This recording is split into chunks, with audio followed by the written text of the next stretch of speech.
Today is another beautiful day for some garden cleanup. The temperature is mild for a winter day, so I am going to take full advantage of it. Hi you guys, this is Nicole from My Carolina Garden. My garden is located in growing zone 8B and I am in southeastern North Carolina. So I'm standing here beside my poolside gardens, and then I have the blue walkway right there. That is the path that leads you down my secret garden. Last time I saw you, I kicked off my January garden cleanup by taking down some banana trees, some canna lilies, some lantana, things like that. And some of those things were right here by the pool also. So as you can see, I have some more banana trees that need to come down. I have some more canna lilies that need to come down, but I have a few other things I want to show you that I'm hoping to get to, or at least get started. So just to give a little refresher, the pool is here, lounge chairs here right in front of me. The poolside gardens then is this area right here. It is this little bunch of banana trees that all need to get clipped. The trunks will get cut diagonally. All of that dead foliage will come off, and the fresh growth on banana trees doesn't start up until the warm weather, I'd say 50 degrees, sustained temperatures. And then over here, oh, my beloved blanket flowers. So the blanket flowers are flowers that I grow in plenty because they are self-seeders and they grow very nicely in my sandy soil here. So it looks like most of the seeds on these blanket flowers have blown away and probably have landed in many places I don't really want them, but I have a few more seeds, as you can see. If I clip this plant back, I wouldn't be surprised if I saw an orange bloom or two show up for me even during the winter. So I have that clipping to do, and around the bench here, same sort of situation. And then we're going to move for the shadow. And then facing from this direction, these are all canna lilies that need to get cut down. Same deal as the banana trees. We're cutting the stalks. All the foliage is coming off. The canna lilies start their fresh growth from the ground up, so saving these is not valuable at all. I have some additional canna lilies over on this side. Hopefully I'll get to those. However, one of my bigger priorities is going to be my wave painting. Now, I had painted this on plywood and I have it sealed up, and it's lasted out here for 3 years. Well, this guy needs some help this year. So I'm going to have to do some sanding on this because you can see the paint is really beginning to wrinkle up in a bunch of different places. So the whole thing really could use a good sanding and then a fresh coat of paint. When I've done touch-ups on it before, I've actually brought the whole piece indoors to do that. But I'm not sure if I'm going to do that or if I'm going to attempt to do the painting right here because it's, like I said, very mild out. So the paint would have no trouble drying without getting too hot or too cold out here. Then the next thing I might want to jump into would be my secret garden, or my shade garden. In my shade garden, it's basically just a shell of what it was before. And so things like my Coleus stems that are in these pots could really come out. The Coleus that's up in the window boxes can really come out. A lot of things otherwise had been taken out initially for overwintering, etc. But we'll see if we can pop back into here as well. So shade garden would be one spot that needs some cleanup. And then right there along the blue boardwalk is the other spot. I think first thing, I'm going to start with the banana trees and then figure out what I want my next series of events to look like. Now, just like when I worked on my big grove of banana trees at the far end of the pool, I'm going to use a reciprocating saw to cut down the stalks of the banana trees, and I am going to cut all of the stalks at a diagonal so no water pools up at the top where I cut, to hopefully prevent the stems from rotting. I've had my banana trees for about 8 years now, and that's how I've done it every year.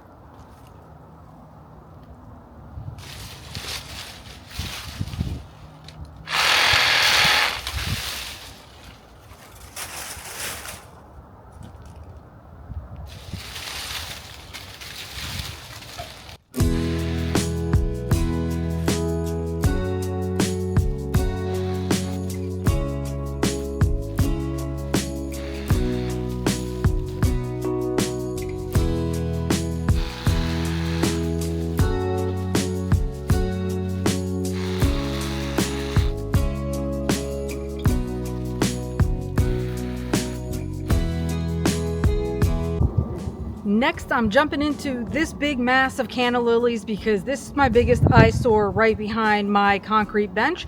So I'm gonna cut all these babies back and then we'll jump into the blanket flowers.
Since I'm already warmed up from doing the work out there and I don't need the sun to keep me warm right now, I'm going to go ahead and start clearing out these window boxes here. If I'm going to clip some things back, I'm going to use my electric trimmers, and this is just to make the work a lot faster and easier and not so hard on our hands for all the clipping. Or if it's something I need to pull out, then I guess I'll be pulling out the window boxes.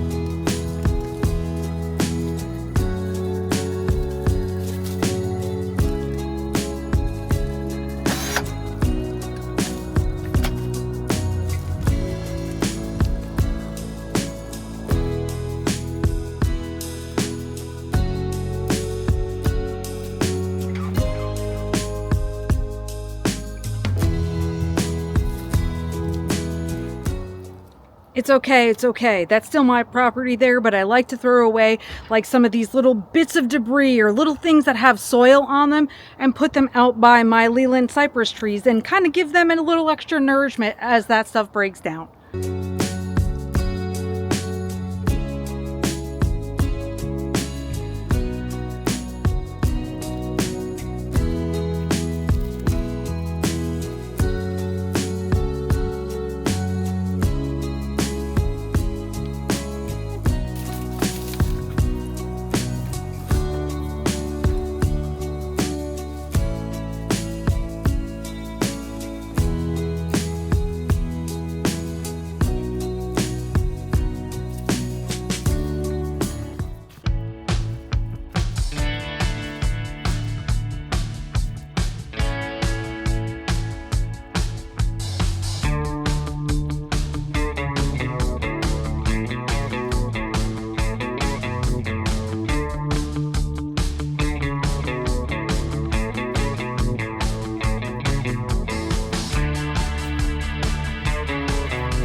it is entirely possible that I have dirt all in my hair and all over me, because some of those things you yank out and it just kind of splashes dirt all over you.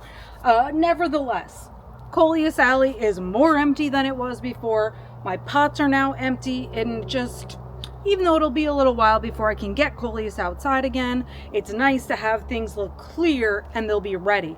Same thing with the window boxes. Now, this shade garden was created completely for the first time last year, and of course that means I put together all the window boxes and hung them up and everything else. Well, now at least when I buy Coleus, I can put it right back into the window boxes that are already in place, so I feel like I'm ahead of the game now. Since I feel like I'm kind of on a roll here, I'm going to keep going with a couple other things.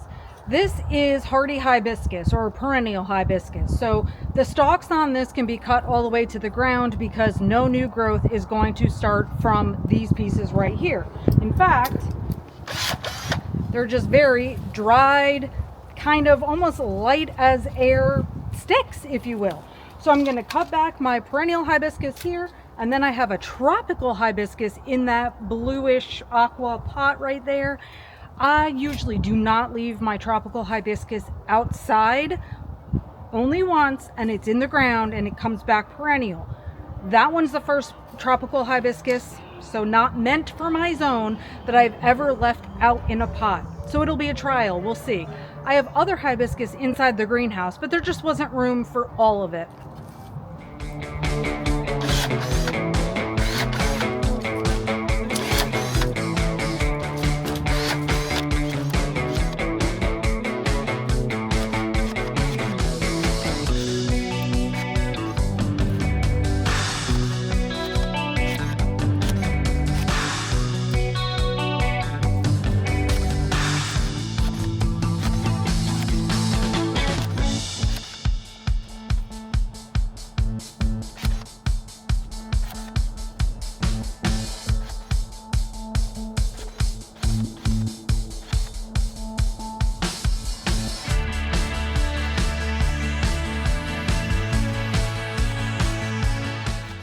All right, finally getting myself back around the other side, and we're gonna just take these blanket flowers down to the ground also. Now, I do obviously have some green in here, but I'm not worried about that at all. The growth can start fresh at the start of the season, just like everything else.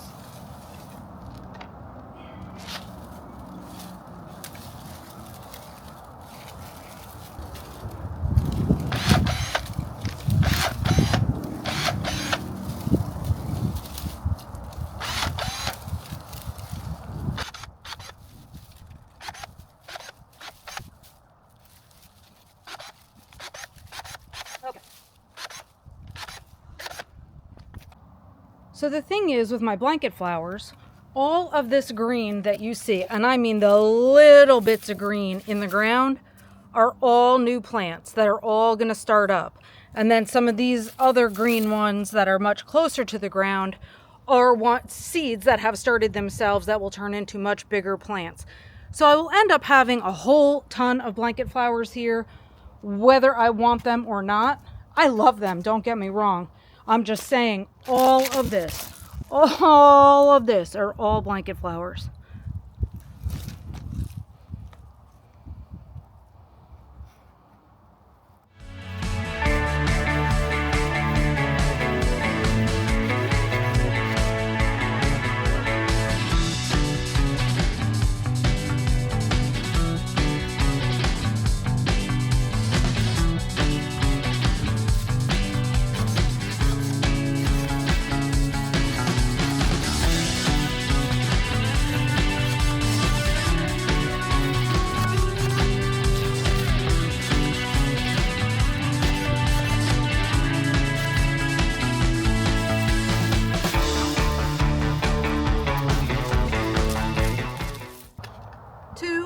Tools for today's job. So the first one is my leaf blower, because now we got to get all these blanket flower seeds up and off of here before they blow into the pool. And then we are going to try and orbital sand the wave painting. Starting with this.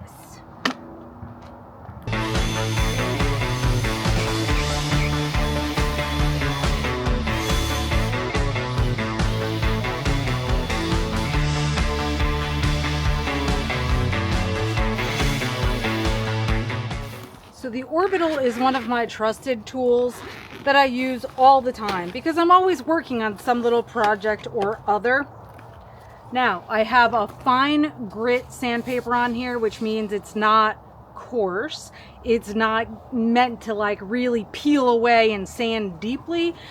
So it should hopefully do a lighter sanding, which means, here's the thing. Even if I'm gonna do touch-up painting on my wave painting, I don't want all the color to be gone because I want to keep the same design that I had before because I love it. I just will have to do, you know, the same color over the top. So I really, really don't want this to sand down to the base of the plywood. Fingers crossed.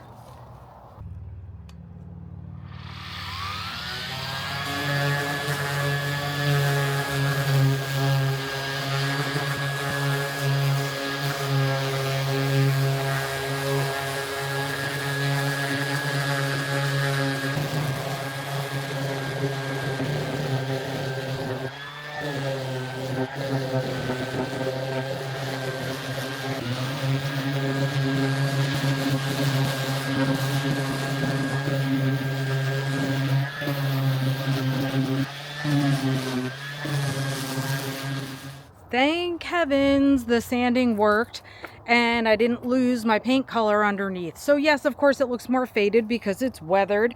I do love the weathered look, so it's not like that's even the complaint. I just don't want the wood to split even more than it has this upcoming year. So I'm going to do a little work wood filling some of the actual like splits in the wood, and then I'm going to get to work putting another coat of paint on here.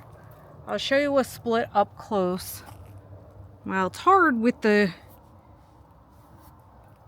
this one's pretty decent right here. It's hard with the shadows to stay in a spot where you can see. But we just have some, you know, weathering wood, as I said. So anyway, I will come back out with my paints and then I will do another coat, or many coats maybe this time, of the sealant on top.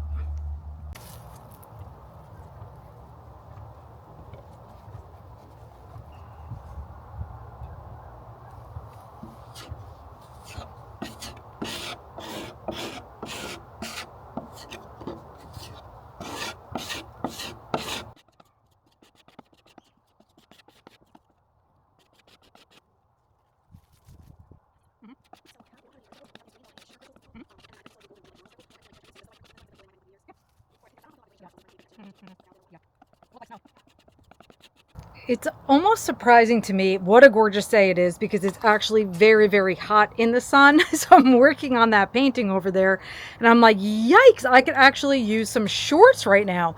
Anyway, I got the painting sanded with the orbital and all went well. I did some wood filling on it, which let's see if you can see. The sun is just brutal everywhere, so I can't really stand in front of it and shadow it completely, but you can see the wood fill all over the artwork. So suffice it to say, I feel great about this day. I got so many little tasks done, and like I said before, I feel like I'm ahead of the game.